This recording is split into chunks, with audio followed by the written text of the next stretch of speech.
Buenas, continuamos con esta serie de los romanos. En la intervención anterior, para ponernos un poco en contexto, hablamos acerca del llamado del apóstol Pablo y habíamos dicho que ese era un llamado personal.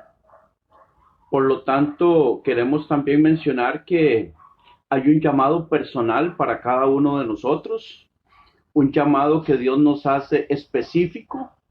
Por lo tanto, si has sido llamado a ser pastor, pues pastorea. Si has sido llamado a ser un servidor, pues sirve. Pero si no has sido llamado a ser pastor, no te metas a pastor, porque no tienes el respaldo de Dios. Si no has sido llamado a hacer algo, no lo hagas, porque Dios no te respalda, porque Él no te ha llamado. No es lo que usted y yo queramos hacer o ser para Dios. Es lo que hemos sido llamados a hacer. Lo que debemos nosotros, en lo que debemos nosotros ocuparnos, en el llamado que se nos ha dado. Ahora, ese es un llamado personal, pero hemos sido llamados todos los que hemos creído en Jesucristo, los que hemos sido declarados justos, hemos sido llamados a ser de Jesucristo. Entonces, ese sí es un llamado en general para todos los que hemos creído en Jesucristo. El llamado a ser de Él. Bien, ok. Ahora, continuamos y en esta ocasión vamos a ver lo que habíamos dicho, que es el punto B, que es el deseo de verlos. El deseo de verlos. En los versículos del 8 al 15 del capítulo 1 de Romanos 1, del 8 al 15, leemos: primeramente doy gracias a mi Dios mediante Jesucristo con respecto a vosotros, a todos vosotros, de que vuestra fe se divulga por todo el mundo. Dice Pablo, primeramente doy gracias a mi Dios mediante Jesucristo. Pablo reconoce a Dios como su Dios. Hay relación. Pablo tiene una relación íntima con Dios. Preguntamos, ¿es mi Dios? ¿Es tu Dios? ¿Cuál Dios? ¿El Dios de la Biblia? ¿Es ese tu Dios? ¿Es ese mi Dios? Es una pregunta que nosotros debemos respondernos. ¿Se acuerdan de Saúl? Cuando llegó Samuel a reprenderlo, y le dijo, tu Dios. Saúl nunca reconoció a Dios como el Dios de él. Le dijo tu Dios a Samuel, tu Dios, el Dios tuyo, Samuel. Pero no lo reconocía como suyo. Saúl no lo reconocía. Entonces, ¿reconozco yo al Dios del cielo, al Dios de la Biblia como mi Dios? Eso es una pregunta que debemos contestarnos. Solo los nacidos de nuevo tenemos a Dios como nuestro Padre. Tiene su papá natural, ¿cierto? Usted le puede decir papá a su papá, pero yo no le puedo decir papá al papá suyo. Yo le puedo decir papá a mi papá, porque él me engendró. Entonces, los que hemos sido engendrados del agua y del espíritu, los que hemos nacido de nuevos, sí podemos decirle Padre a Dios nuestro Padre. Él sí es nuestro Dios. En Juan 1, 12 y 13 dice, mas a todos los que le recibieron, a los que creen en su nombre, les dio potestad de ser hechos hijos de Dios. ¿A quiénes? A los que le recibieron, a los que creen en su nombre, los cuales no son engendrados de sangre ni de voluntad de carne, no son engendrados por seres humanos, ni de voluntad de varón. No fue porque mi papá y mi mamá quisieron tenerme a mí, no, sino de Dios. Somos engendrados por la voluntad de Dios, por la voluntad de Dios en el nuevo nacimiento. Entonces, para llegar a ser hijos de Dios y para poder tener a nuestro Dios, al Padre eterno, al Dios del cielo como nuestro Dios, tenemos que haber nacido de nuevo. En Juan 8:44, Jesús está hablando con algunos fariseos y algunos hipócritas, y le decía, vosotros sois de vuestro padre el diablo, porque la voluntad de vuestro padre el diablo queréis hacer, porque él ha sido mentiroso y homicida desde el principio, y ustedes son así. Entonces, nuestro Padre, si es Dios, nosotros vamos a hacer la voluntad de Dios. Pero si nosotros somos mentirosos, somos altaneros, somos enojones, robamos, mentimos y hacemos un montón de cosas como estas, porque nuestra naturaleza pecaminosa y carnal sigue siendo esa, entonces hay dudas de que Dios sea nuestro Dios. El nuevo nacimiento, la nueva creación y la santificación en nuestras vidas nos dan a nosotros una luz, nos dan a nosotros una certeza de que el Dios del cielo, de que el Dios de la Biblia es nuestro Dios. Y dice, mediante Jesucristo. Dice, primeramente doy gracias a mi Dios mediante Jesucristo. Juan 14, 13 y 14 leemos de la siguiente manera. Dice, y todo lo que pidiereis al Padre en mi nombre, lo haré para que el Padre sea glorificado en el Hijo. Y el verso 14 dice, si algo pidiereis en mi nombre, yo lo haré. Entonces, es mediante Jesucristo. Nosotros vamos al Padre mediante Jesucristo. Damos gracias a Dios mediante Jesucristo. Lo que nosotros pidamos en oración al Padre debe ser por medio de Jesucristo, en el nombre de Jesucristo. Anda por ahí una iglesia llamada Iglesia Universal que ha estado enseñando la oración fuerte al Espíritu Santo. Dicen ellos, enseñando de que pueden orar al Espíritu Santo. Esto yo no lo encuentro en la Biblia. El Espíritu Santo nosotros no debemos orarle ni pedirle. El Espíritu Santo nos guía a nosotros, nos redarguye y nos guía, nos recuerda las cosas que Jesús enseñó, pero nosotros le pedimos al Padre en el nombre de Jesús.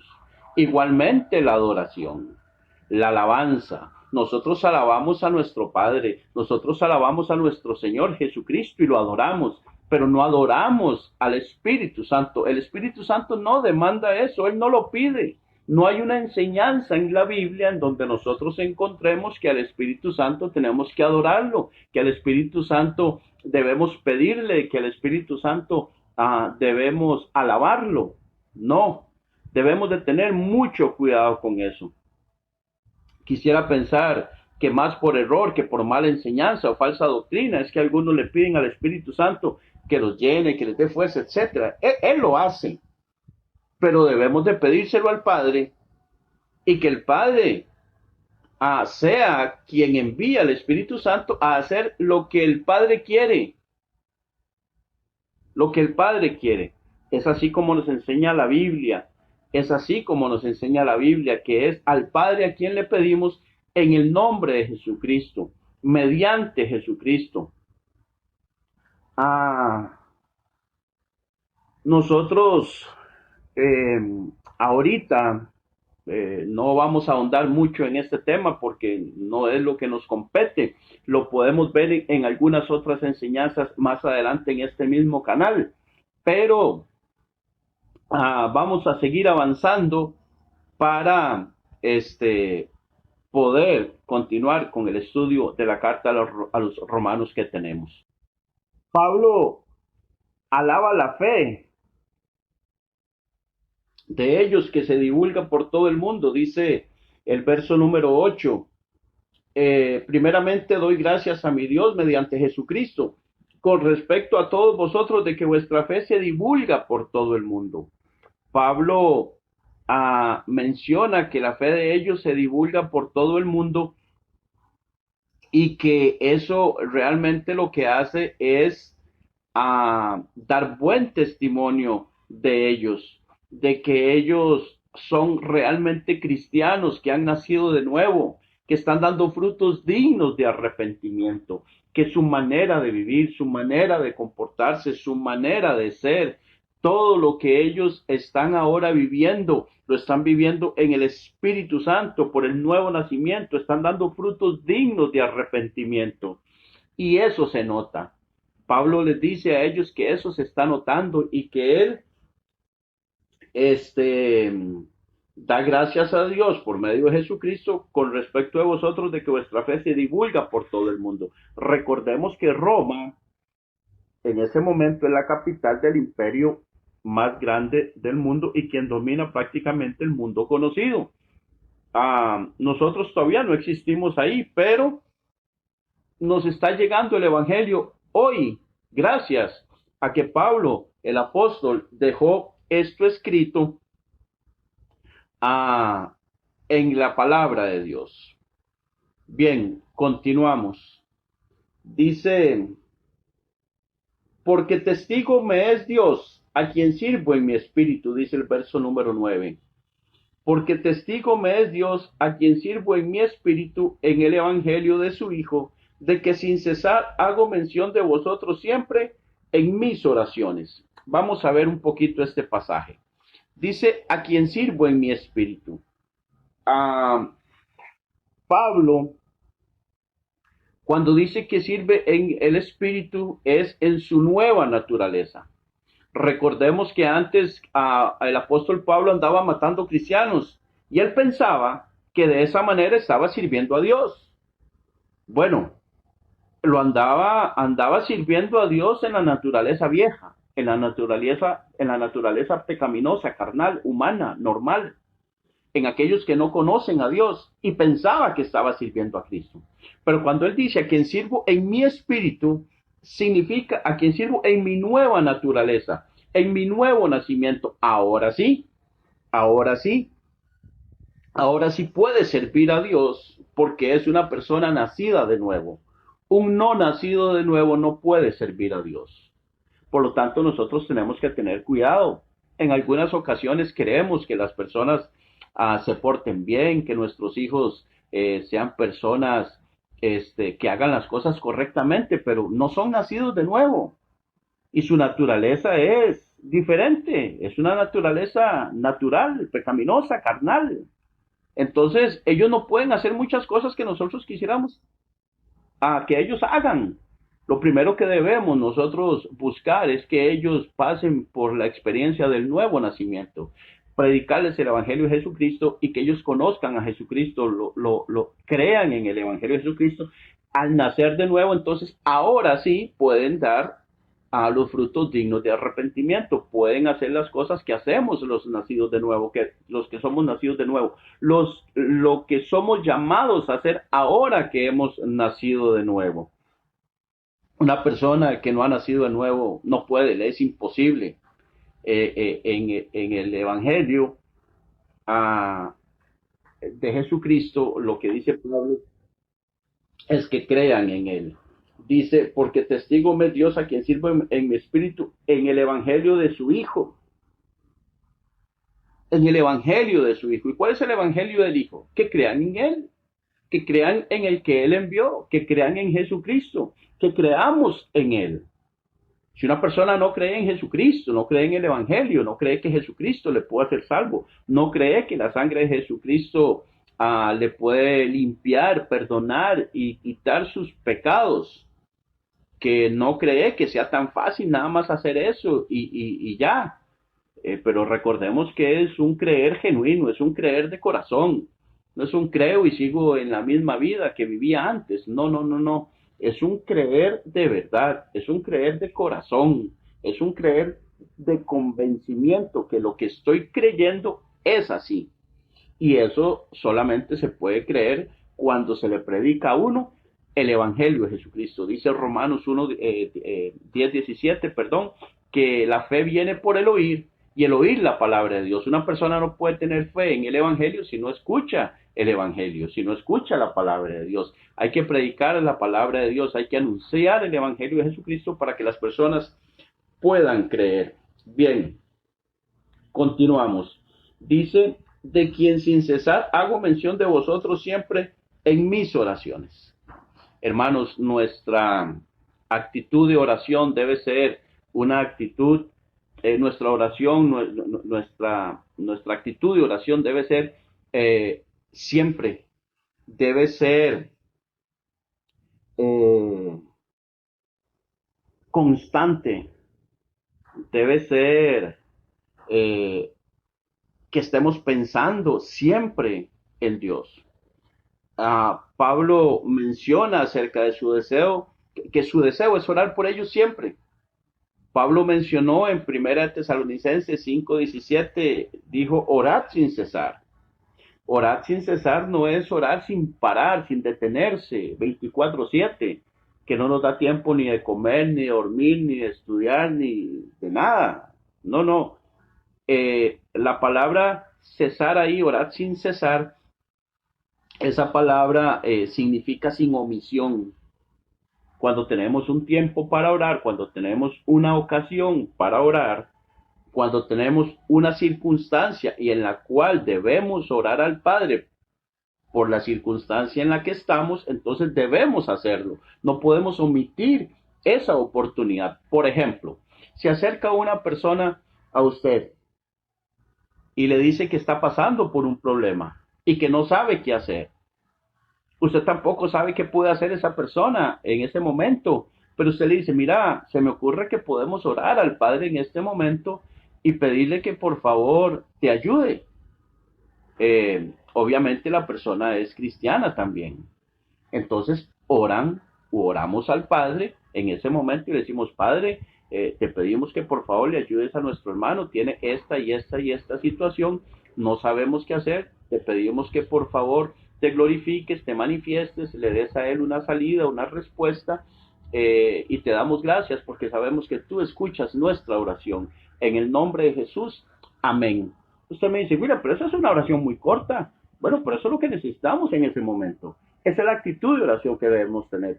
Ahora, obviamente también tenemos que tener nuestros tiempos de oración en donde nos encerramos a solas, en donde leemos la palabra, en donde tenemos comunión con Dios en oración de una manera más íntima. Pero el orar sin cesar es que donde esté la oportunidad para orar, oremos.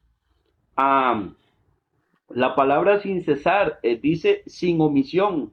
En la situación adecuada significa la palabra cesar ahí en el original griego.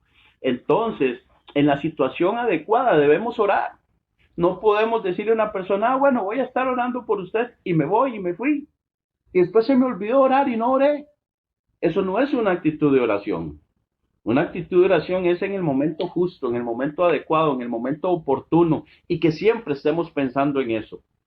Yo recuerdo en ocasiones ir en mi carro y yo tener la luz en verde y yo tengo derecho de vía, derecho de paso porque el semáforo lo tengo en color verde. Y por alguna situación yo disminuyo la velocidad y cuando veo que pasa otro vehículo y se pasa la luz en rojo y yo quizás voy con una persona de acompañante que no es cristiana porque mi trabajo lo requiere. Y resulta que yo en ese momento nada más digo, Padre, gracias Dios, porque me acaba de evitar un accidente, acaba de evitar un percance. Y en ese momento la actitud es oración de agradecimiento. En vez de decir, ¡hey, ese! Se brincó la luz en rojo, y pegarle un grito, ¡hey! Yo no hablo así, no voy a decir las cosas que mucha gente hace, pero en ocasiones lo que vemos es que alguien lo insulta, le saca el dedo del centro de la mano, le dice un montón de cosas, en vez de agradecerle a Dios porque le evitó un accidente. Esa es la actitud de oración que nosotros debemos de tener. Son 4 palabras, 5 palabras, pero es una oración. Eso es la actitud de oración que Pablo menciona y que nosotros debemos tener. No es orar 24 horas al día, como les decía, y no hacer nada más, obviamente no. Se refiere a tener esa actitud de oración de cada situación en la vida. Que tengamos una oración a Dios, comunicándonos con el Padre siempre, en el nombre de Jesús.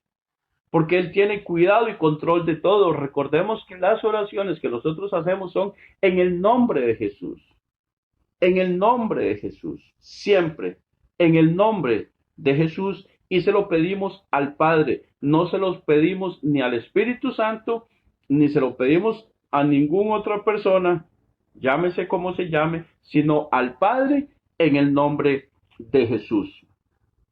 Bien, ¿por qué? Porque Él tiene cuidado de nosotros. Porque Él es el que tiene cuidado de nosotros. Porque Él es nuestro Padre. Porque Él ha prometido que lo que nosotros pidamos en su nombre, Él lo hace. Él ha prometido que le pidamos y nos dará. Que llamemos y se nos va a atender. Bien. Pablo también en ese versículo dice de que sin cesar hago mención de vosotros siempre en mis oraciones, y en el verso 10 dice, rogando que de alguna manera tenga al fin por la voluntad de Dios un próspero viaje para ir a verlos. Pablo menciona que él tiene ganas de ir a verlos. Pablo quiere ir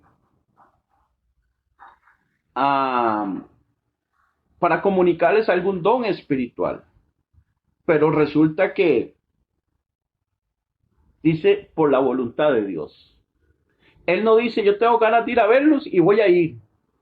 No, dice por la voluntad de Dios. De manera que antepone la voluntad de Dios a su voluntad. Más adelante leemos donde él dice que ha sido impedido y que no ha podido ir. Y él quiere ir a verlos. Más adelante vamos a ver un poquito eso. Por ahorita vamos a ver que él quiere ir a verlos para comunicarles algún don espiritual, con el propósito de confirmarlos. La palabra confirmar ahí es sterizo en griego y significa afirmar o establecer en la fe y confortarse mutuamente. Ellos sufrían mucha persecución. Y dice por la fe que tenemos en común en el verso 10.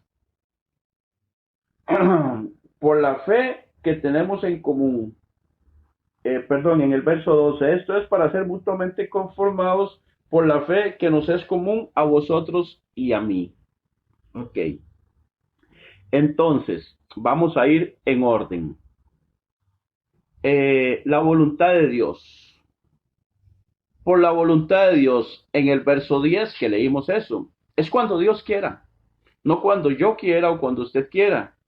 Es saber y tener tranquilidad de que si no se está dando algo, tengamos paz, estemos tranquilos, no pasa nada, porque la voluntad de Dios es que ahorita no, más tarde, después, en otro momento.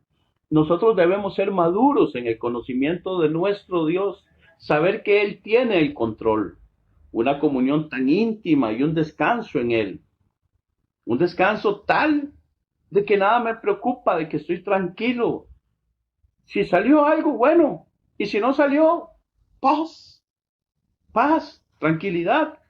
La de voluntad de Dios fue esa, o la voluntad permisiva de Dios fue así. Muchas veces es la voluntad de Dios, muchas veces es que Dios permite algo por alguna razón y recordemos que Él es soberano, debemos de respetar esa voluntad de Él y tener paz. Por ejemplo, perdiste el trabajo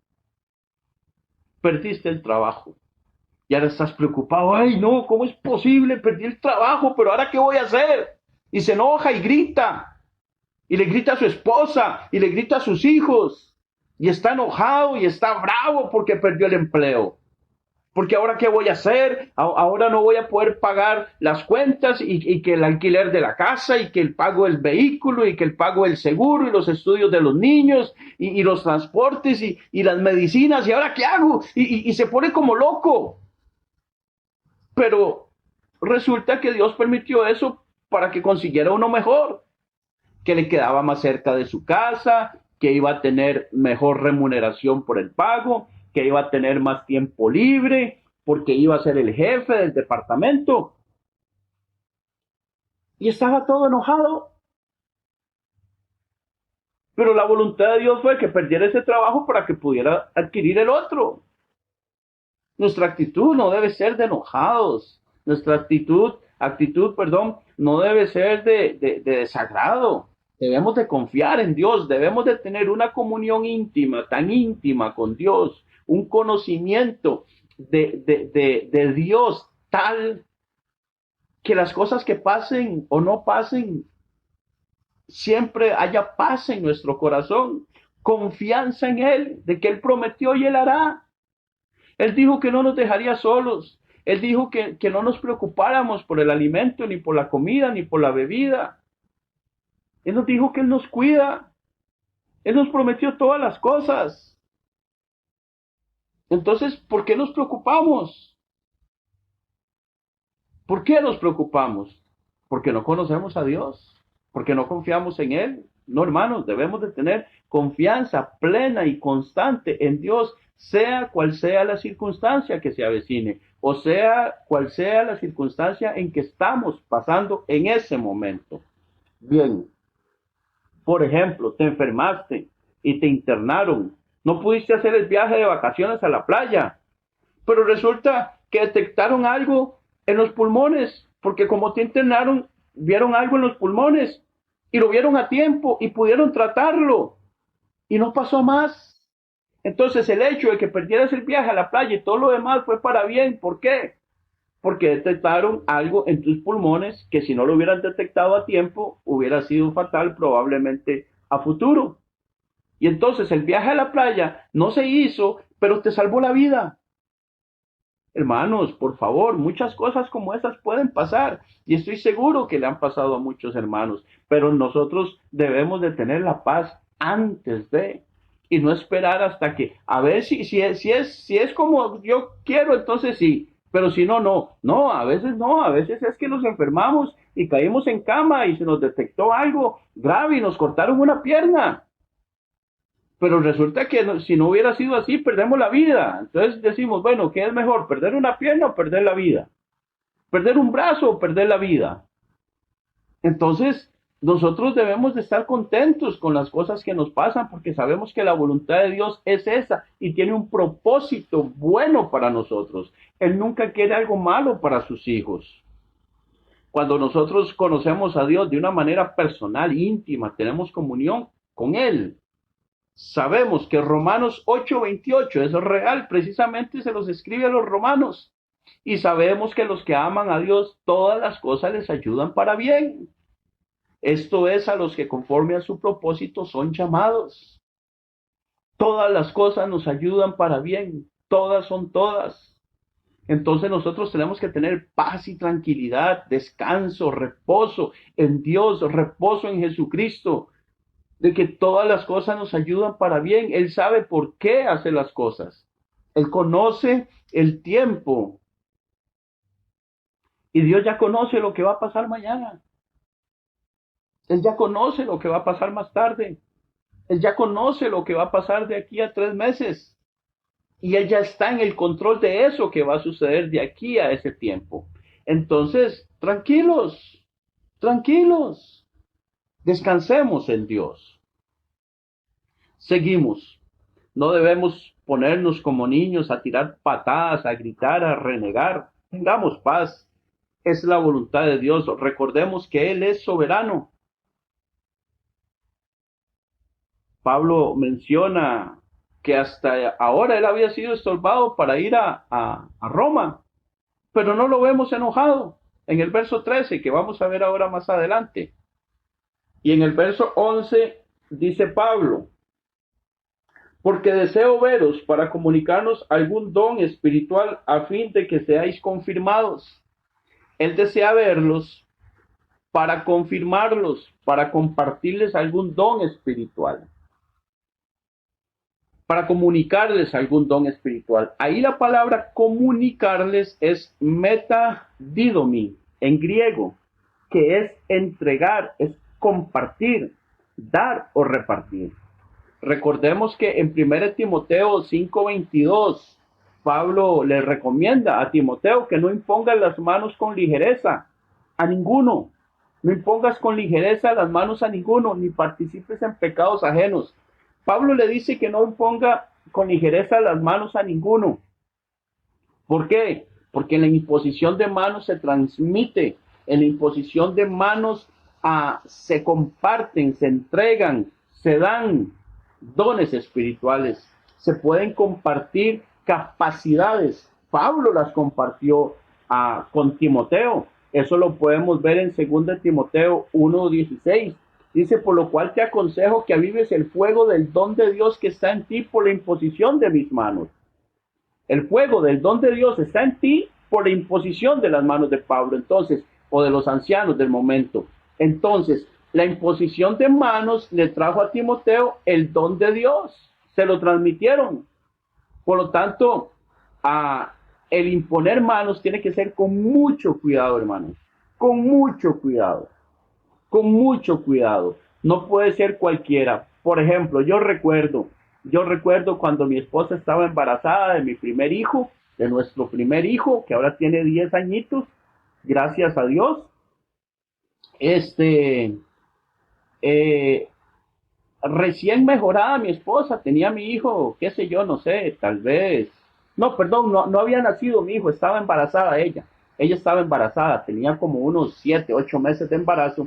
Y recuerdo que llegó una hermana de la iglesia donde nosotros nos congregábamos en ese momento y nos dijo que quería orar por mi hijo, que quería orar por mi esposa. Pero um, en mi espíritu, en el conocimiento que yo tenía en ese momento, hace unos 10 años, yo tengo 23 de caminar con Cristo, de haber nacido de nuevo, de ser una nueva criatura. Ah, el testimonio de esa hermana me dejaba mucho que desear. El testimonio de esa hermana no, no me daba toda la seguridad y la certeza de que era una persona ah, como debiera de ser, porque ella tenía más tiempo en el Evangelio que yo. Hacía muchas cosas y decía muchas cosas, andaba profetizándole a todo el mundo le decía cosas y nada de lo que ella decía sucedía. Y la palabra de Dios me dice que tengamos mucho cuidado, que cuando un profeta habla, si se cumple lo que dijo, pues era de Dios, y si no se cumple, pues no era de Dios. Y resulta que ella profetizaba muchas veces y no se cumplía lo que ella decía. Entonces, yo recuerdo que le dije a la hermana, hagamos una cosa, usted puede orar por mi esposa, porque ella quería orar por mi esposa, pero quería ponerle sus manos en el vientre a mi esposa. Y yo le dije, usted puede orar por mi esposa, yo le doy permiso, pero por favor no le ponga las manos en el vientre. Y me dice, ay, pero ¿por qué? Gritado, me lo dijo así. Digo, porque no quiero. Pero yo voy a orar, yo voy a profetizar. Digo, no, yo no quiero que le profetice nada. Si, por favor, si usted quiere orar, ore por ella, pero sin imponerle las manos. Y si no, pues por favor. Entonces, no. Se enojó, ella oró a cierta distancia por mi esposa, pero se fue enojada, se fue enojada. Eh, yo no sé qué pudo haber pasado con mi hijo, si esta muchacha pone las manos o no, yo no se lo permití. ¿Por qué? Porque yo ya conocía que las manos no se imponen con ligereza. Ahora, ¿qué le iba a transmitir esa muchacha, esa hermana, a mi hijo o a mi esposa con la exposición de manos, con el testimonio que ella tenía que no era muy bueno? Probablemente no le iba a transmitir nada bueno o no mucho bueno. Entonces, mejor no se lo permití. ¿Por qué? Porque tenemos que tener cuidado. También tenemos que tener cuidado nosotros, en ese caso de que nos van a imponer las manos a nosotros. Pero si somos nosotros los que vamos a imponer las manos, también tenemos que tener mucho cuidado de a quién le vamos a imponer las manos y qué le vamos a decir a esa persona que le vamos a imponer las manos. ¿Por qué? Hermanos, de verdad, tenemos que tener mucho, mucho, mucho cuidado. Mucho, mucho cuidado.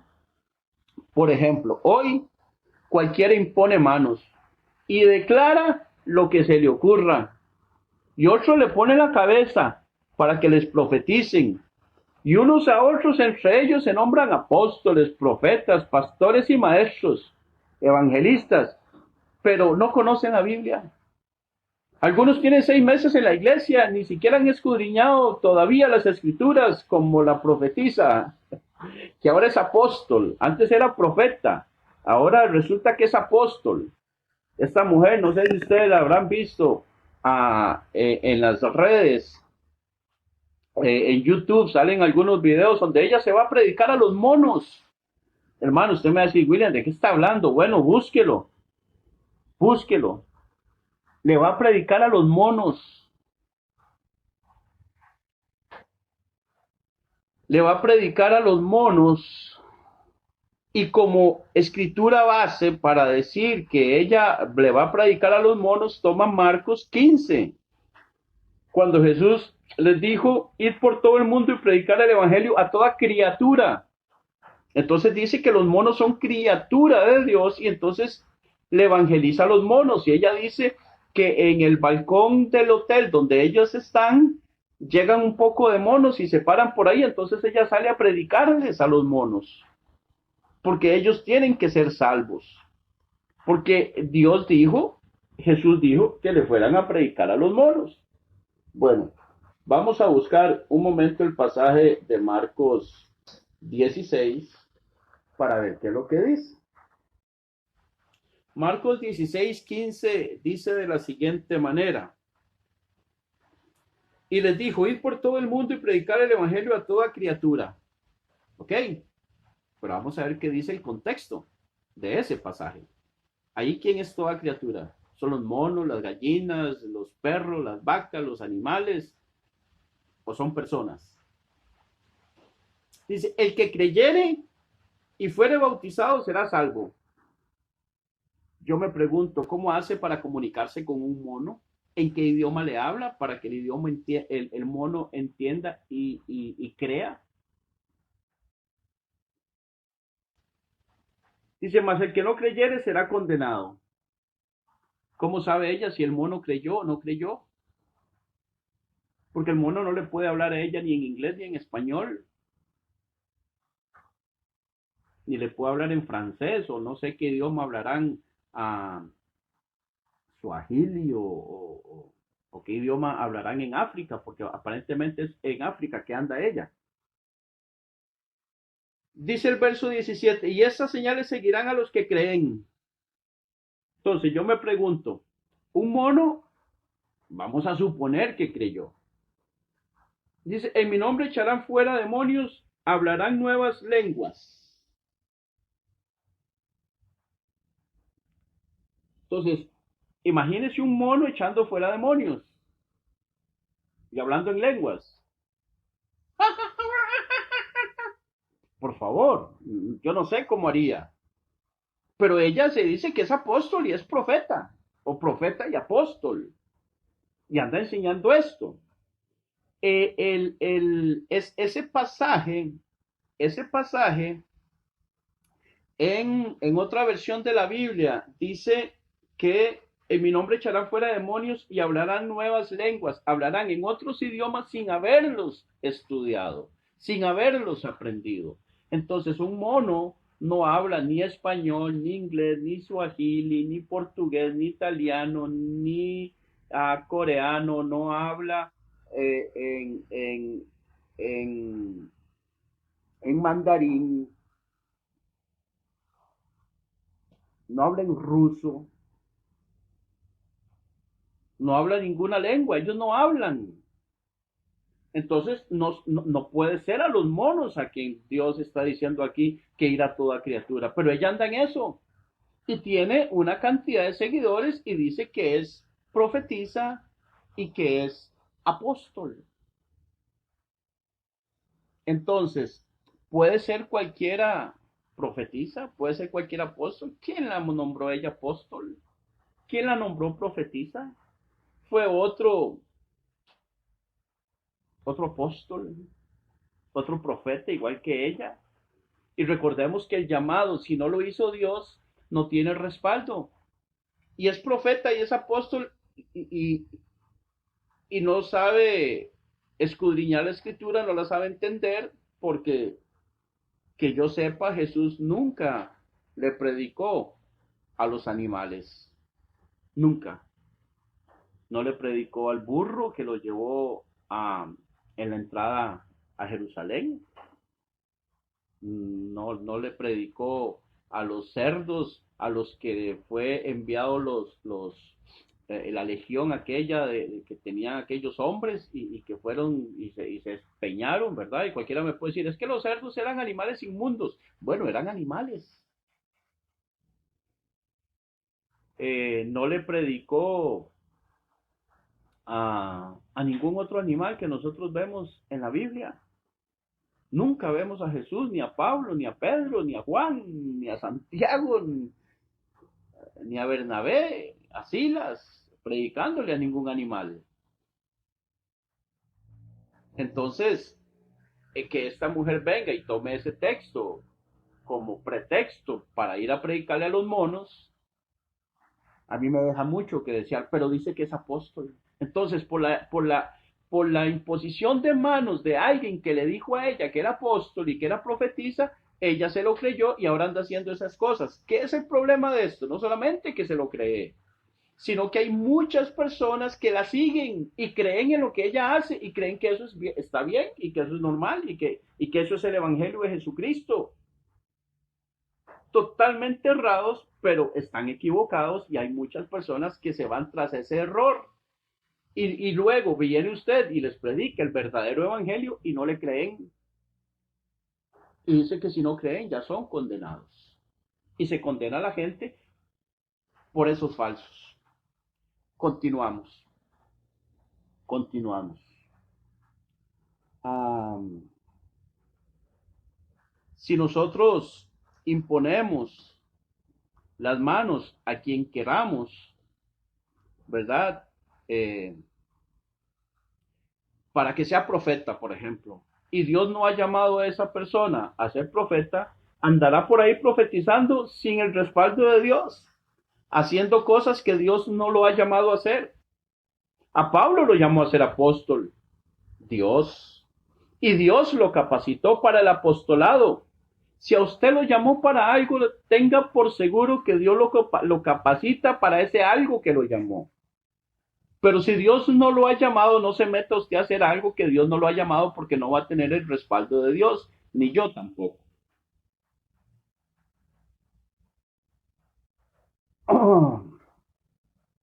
Y es lo que Dios quiera que seamos. Si Dios quiere que usted sea apóstol, usted va a ser apóstol. Si Dios quiere que usted sea profeta, usted va a ser profeta. Si Dios quiere que usted esté en el servicio, lo va a poner en el servicio. Si Dios quiere que usted sea intercesor, lo va a capacitar en la intercesión. Si Dios quiere que usted sea una persona que hable lenguas, lo va a capacitar en hablar lenguas. Si Dios quiere que usted sea una persona que interpreta lenguas, lo va a capacitar en la interpretación de lenguas. Si Dios va a querer usarlo a usted en el don de sanidad, lo va a capacitar para que pueda usar ese don para sanar a los enfermos y a los hermanos. Pero se va a meter usted al ministerio de alabanza y Dios no lo ha llamado al ministerio de la alabanza y su voz no es una voz que esté pues capacitada y que tenga una voz para cantar. Se pierde en los tonos, se pierde en los tiempos, le cuesta aprenderse una letra de memoria, le cuesta la pronunciación. Entonces, tiene el labio partido la persona. Nosotros en Costa Rica le llamamos majijo a este que tiene el labio partido. Entonces la persona habla como así, más o menos, aunque le cuesta un poquito hablar. Y entonces quiere participar en el ministerio de la alabanza. Y entonces cuando canta no se le entiende. Y le cuesta dirigir. Y las personas no se pueden meter en la alabanza pero Dios no lo ha llamado. Entonces no tiene el respaldo de Dios. Pero si Dios lo llama, aunque tenga el labio partido, téngalo por seguro que Dios lo usa. Pero si no, no. Entonces, lo que debemos de tener nosotros cuidado es, ¿me llamó Dios o no me llamó Dios? Esto que estoy haciendo es el llamado de Dios para mí, sí o no. Y eso lo sabe usted y lo sé yo. Téngalo por seguro. Ok.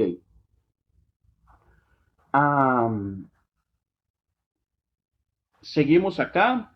Les decía que por ahí anda mucha gente haciendo cosas que Dios no los ha llamado a hacer. Y todo lo hacen mal porque no tienen la gracia capacitadora de Dios en ellos. Pablo dice en ese mismo verso, volvemos al libro de Romanos capítulo 1, vamos a ver, Romanos capítulo 1, dice, dice que él desea verlos para comunicarles algún don espiritual a fin de que sean confirmados. Pablo quiere establecerlos, afirmarlos en la fe que nos es común. Afirmarlo es que estén establecidos, bien parados, bien afirmados, con buena raíz, arraigados, que no se muevan de ahí, que no los mueva nada de la fe que les es común. Ahora, aquí hay otra cuestión importante que debemos nosotros mencionar. Y también dice que lo que ellos produzcan sean frutos del evangelio, frutos dignos de arrepentimiento. Dice en la fe que nos es común. No puede haber comunión entre un cristiano y un no cristiano. Hermanos, ¿qué comunión tiene la luz con las tinieblas? Dice Pablo en una de las cartas a los Corintios. ¿O qué comunión tiene Belial con Cristo? No os unáis en yugo desigual. Muchas veces usamos ese versículo para decir a una persona que no tenga un novio o no se case con una persona no cristiana. Y está bien, pero también en tener otro tipo de relaciones laborales, por ejemplo, ser socio. Van a poner una empresa y se va a asociar con uno que no es cristiano. En el matrimonio van a tener problemas porque el cristiano va a querer hacer unas cosas y el no cristiano otras cosas. No van a ponerse de acuerdo en ir al culto o ir a pasear, en ir al culto o ir a la playa. Él va a querer estar viendo televisión y ella quiere que oren, o viceversa. Él quiere que oren y ella quiere ver la novela. Va a ser muy difícil, eso va a acarrear problemas. Pero si es yugo desigual, un cristiano con un no cristiano, y son socios de una empresa, él va a querer comprar y no pagar factura, que no le hagan factura para no pagar el impuesto que se debe pagar al gobierno. Pero el cristiano dice, no, si hay que pagarla, hay que pagar con factura, porque si viene Hacienda y nos pide a nosotros el control que llevamos, nos pueden cerrar el negocio. No, no, no, no, pero no va a pasar Hacienda, no se preocupe. Yo me la juego, yo conozco gente. Y entonces van a empezar a tener diferencias. Entonces mejor no. No podemos tener comunión con gente que no comparta nuestra misma fe.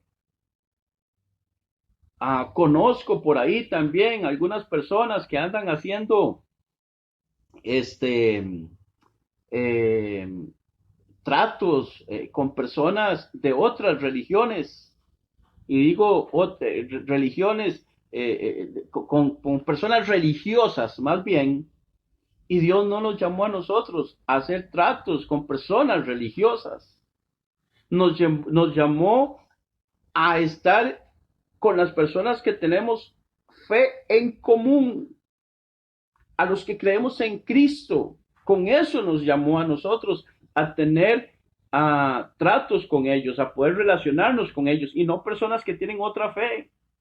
Nosotros no podemos tener relaciones con personas que creen en un montón de cosas que no están en la Biblia. No, no podemos tener fe con los musulmanes, no podemos compartir cosas con los musulmanes porque ellos tienen otra fe. No podemos compartir cosas con hermanos católicos, por ejemplo, que creen en Dios, que creen en Jesús, pero también creen en María y creen en un poco de santos y creen en el agua bendita y otro poco de cosas y ponen un montón de cosas antes que a Cristo. No podemos tener comunión así porque no es la fe en común que tenemos los cristianos, los nacidos de nuevo, los declarados justos. Y hermanos, probablemente esto le vaya a chocar a más de uno, pero es que eso es lo que me dice la Biblia.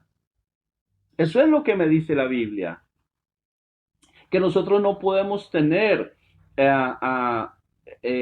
relación con personas que no tengan nuestra misma fe, que no tengan nuestra misma fe. Eso lo que va a hacer es acarrear problemas. Ok, ahora vamos al verso número 13. Dice, porque, pero no quiero, hermanos, que ignoréis que muchas veces me he propuesto ir a vosotros, pero hasta ahora he sido estorbado para tener también entre vosotros algún fruto, como entre los demás gentiles. Pablo tenía el deseo de ir a verlos, él quería ir a verlos, pero había sido estorbado. No se le había permitido. Y Pablo no lo vemos ahí pataleando, renegándolo, no lo vemos enojado. Simplemente acepta la voluntad de Dios y tranquilo, no pasa nada. Porque Pablo sabía muy bien que su descanso y su paz estaba en Cristo. Nosotros tenemos que ser iguales. Nosotros tenemos que tener nuestra paz y nuestro descanso en Cristo. Y si algo no se da, pues no se da. No pasa nada. No pasa nada. ¿Por qué? Porque nosotros no podemos ir en contra de la voluntad de Dios si somos nacidos de nuevo, si somos justos, si somos hijos de Dios. Debemos entender, comprender, saber nuestra comunión, nuestra relación con Dios nos debe llevar a nosotros a esa madurez, a ese conocimiento de que algunas veces las cosas no pasan, pero no pasa nada, porque hay paz en nuestro corazón. La madurez de nuestra relación con Dios nos tiene que llevar a nosotros a eso, a tener paz y tranquilidad en medio de lo que sea que estemos pasando o viviendo o que no se esté cumpliendo en nuestras vidas. Ahora vamos al verso 14. Vamos al verso 14. Dice que él quiere, al final del 3 dice, para tener también entre vosotros algún fruto como entre los demás gentiles. Dice, a griegos y a no griegos, a sabios y a no sabios, soy deudor. A los demás gentiles, a griegos y a no griegos, son a las personas que no son judías, que no son de la nación de Israel en ese momento. Dice también que a sabios y a no sabios, él es deudor. O sea, él es deudor a todas las personas. ¿Y qué es lo que les debe Pablo? ¿Qué es lo que dice Pablo ahí que él les debe? ¿Cuál es la deuda que él tiene? Dice, soy deudor. ¿Pero qué es lo que les debe? Es deudor de compartirles el evangelio. Eso es lo que él les debe, el compartir el evangelio. Primera de Corintios 9:16 dice, pues si anuncio el evangelio, no tengo de qué gloriarme, porque me es impuesta necesidad. Es impuesta una necesidad en él. ¿Quién la impuso? Dios. Cuando le llamó allá en Hechos 9, le dice, y usted va a sufrir por el evangelio, pero usted va a ir porque yo lo estoy comisionando para que lo haga. En otras palabras, eso es lo que le dice a Dios o Jesucristo a Pablo en Hechos 9. Dice, y hay de mí si no anunciar el evangelio. Ese hay de mí es de dolor. Ese hay de mí es de pena, es de sufrimiento. Ay de mí. No, Dios guarde. Yo tengo que predicar el evangelio, tengo que anunciarlo, el evangelio. Es lo que yo he sido llamado a hacer y es lo que voy a hacer. Esa es la deuda que tengo. Entonces, mientras yo tenga vida, tenga salud, tenga fuerzas y tenga todo lo que necesite, yo voy a anunciar el evangelio porque les debo a ellos el anunciarles las buenas nuevas de salvación de Jesucristo, a lo cual yo fui llamado a hacer. Y gratis. Y gratis. Y quiero que quede muy claro, dice Pablo, que lo que voy a compartirles es el evangelio a ustedes también, igual que a los demás gentiles. Lo que les comparto es el evangelio. Y pronto estoy, dice, yo deseo ir a compartirles. Pero hermanos, él dice que gratis. Hoy cobran por predicar. Hoy cobran por anunciar el evangelio, por proclamarlo. ¿Y cómo cobran? Lo hacen en congresos, en conferencias, en seminarios y entonces cobran la entrada. En el culto normal de la iglesia predican cualquier cosa o hacen cualquier cosilla por ahí más o menos Pero le dicen que para poder entender más, usted tiene que ir al congreso, tiene que ir al seminario, pero ahí le cobran. Y entonces ahí es donde tergiversan el asunto porque la palabra de Dios dice que es gratis. Y Pablo lo hacía gratis. Pero hoy en día muchos están cobrando. Tengan cuidado, hermano. Dios no cobra por esto. Esto es gratis. Recibimos de gracia, lo damos de gracia. Lo recibimos gratis, lo damos gratis. Así de sencillo. Usted comparta su experiencia, su testimonio y todo lo demás, está bien. Pero el Evangelio, compártalo gratis y compártalo. Usted dice, William, pero yo no sé mucho, yo todavía no sé. Bueno, lo que sabe, compártalo. Lo que Dios le ha dado hasta hoy, compártalo. Y cuando usted comparte, va a tener y va a ir adquiriendo cada vez más experiencia, porque a eso hemos sido llamados todos. Entonces Dios te va dando herramientas, te va guiando y te va diciendo y te va capacitando para que lo que usted diga, el Espíritu Santo de Dios lo usa para que la otra persona crea. Y es muy sencillo, es muy sencillo. Por acá, en este canal, nosotros tenemos algunos videos de cómo compartir el Evangelio fácil y sencillo. Usted puede compartir eso también con los amigos y con sus familiares que todavía no conocen de Dios y que quizás usted dice, mira, a mí me cuesta mucho, pero puedes ver esos videos y puedes tener un poco de herramientas. Y como les digo, en ese video no es el único. No es la única, es una herramienta que puede funcionarle y le puede ayudar. Hay otros métodos, pero el mensaje es el mismo. Eso es lo que no puede cambiar.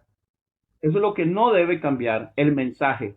Decirle a la persona que es pecadora, que necesita arrepentirse de sus pecados, porque si no lo hace, va camino al infierno, y que Jesucristo quiere salvarle de eso para darle vida eterna, creyendo en el Evangelio de Jesucristo, que es que Él vino a morir en una cruz para que por su sangre nuestros pecados sean perdonados. Si crees eso, eres justo, eres salvo. Y a partir de ahí empiezas a vivir una vida de santidad, una vida apartada del pecado, una vida que agrada a Dios.